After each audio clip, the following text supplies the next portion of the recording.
What's going on, guys? It's Cracker here, and got a little special treat for you today. I'm actually going to go over one of my custom classes that I've been having a lot of luck with lately, and also going to kind of throw a little bit of a gun review and breakdown in there for the MSMC submachine gun, actually. And another cool thing about this commentary right here, I'm actually using the live commentary feature with the Elgato gaming software. It's my first time using it, so I don't know how it's going to turn out. Just leave me some feedback in the comments below, or tweet at me and let me know what you think about it. But like I said, it's the first time I'm using it, so I don't know how it's going to turn out while I'm recording it right now. But let's go ahead and get into everything. And as you're looking right here, this is one of my custom classes. Is the MSMC, and I almost always run the suppressor and fast mag. Occasionally I might, change it up and run a long barrel or something to get a little bit more range out of it, but normally this is my standard setup is a suppressor and fast mag, and that way it keeps you off the radar when you're firing. And the fast mag is mainly because the MSMC is probably, I think it's like the second slowest submachine gun as far as reload time. It by the book it shows like 2.5 seconds without fast mag, and it's almost 2 seconds with fast mag, and that's from a dead empty gun. And it's a little bit faster if you're just reloading them. If you empty the mag all the way out, of course, it's got the extra animation thrown in there to actually put another one in the chamber. So it's just something to think about. The only one I think that might be slower than this gun is actually the PDW, and that's another one of my favorite guns, but we'll talk about that one later. Another good couple things about this gun, it also has the smallest mag size out of any of the SMGs. It's 30 rounds, regular mag, 40 rounds extended mag. As far as the fire rate, it's right about 700 rounds per minute, I think is what I was reading. That's without rapid fire. With 1,000 rounds per minute is with rapid fire. So I haven't used rapid fire on it, but from what I've read, it really hurts the gun. It actually shows that your bullet damage in a close range situation, it takes more damage away from the gun running rapid fire as it does the suppressor, which is pretty weird, but I guess it messes up the accuracy a lot, and that's probably why it's that way. But to get on, that's about it for the gun.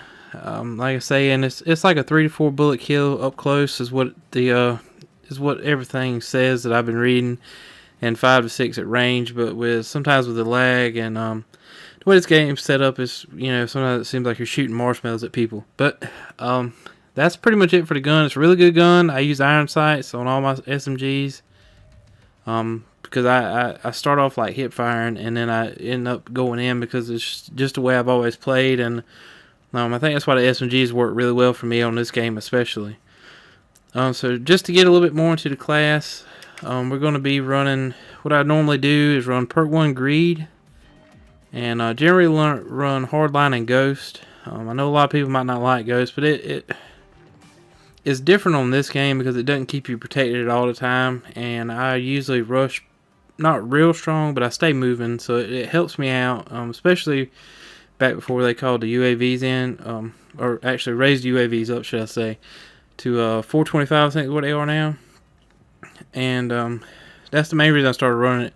But sometimes I'm playing objective-based games, I'll switch out Hardline probably and go to Flat Jacket, and that's just something that I've done. And the Flat Jacket really helps out, especially playing like Domination, trying to cap the B-Dom flag. It's just if you don't have it and a grenade's anywhere near you, you're pretty much dead. I mean, there's really no way around it. And like I say, it's just something you can use. Sometimes I'll run a lightweight. I haven't run Blind Eye at all. I think I've maybe gotten, I forgot, 2 or 3 to the aircraft shot down for the challenge.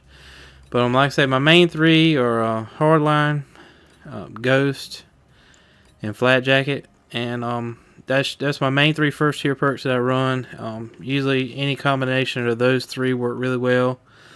And as far as second tier perks, I almost always run Toughness.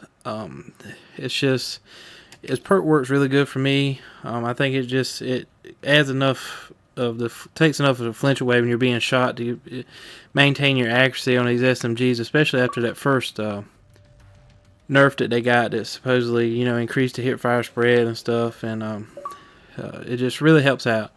If I'm not running toughness, sometimes I will run scavenger, especially on this MSMC, because it doesn't come with a lot of ammo, and just if you stay alive long enough, you're going to run out, and sometimes there's not always a gun around to pick up. So I have run not running like a tactical or lethal.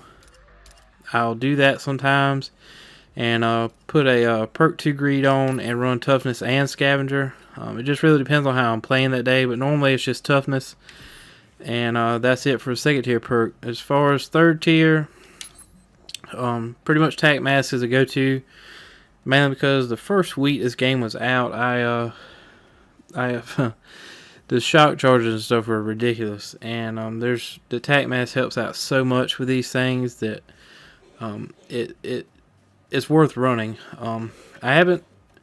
I think I've run all of these. I haven't run engineer that much. Awareness helps out some. You can't really sound horn this game like you could in the previous Call of Duty, like Modern Warfare 3, especially. SitRep Pro was retarded at how much you could hear. Dead silence, I run it some. Extreme conditioning, I've run just enough to do the challenges with, but that's about it. I don't know. It's just a perk I hadn't ever run. And when we first started, dexterity was a really good perk that I ran. It helped me out a lot. But then, like I say, I started having problems with the shot charges and flashbangs and stuff before they got toned down a little bit. So I just started running tac mask, and I've been running it ever since. So that's pretty much it as far as perks go. On to the equipment. As far as lethal, C4 is my favorite. Always has been, always will. It works. It's got a huge blast radius. I don't know if I can see if I can look this up real quick or not, but it I used frag grenades for a long time, and then I started using the C4 and just throwing it and double tapping X, and the range on it is so much more compared to a grenade. In my opinion, it's worth using it. And on this game, you can actually throw them ridiculously far for what it is. It's almost I would say unreal, but I mean it is a video game. Some things are not going to be real. I think this is measured in inches, and actually the C4 has a range kill of 220 inches and a hit marker at 280, whereas a grenade has a range kill of 200 and a hit marker at 240.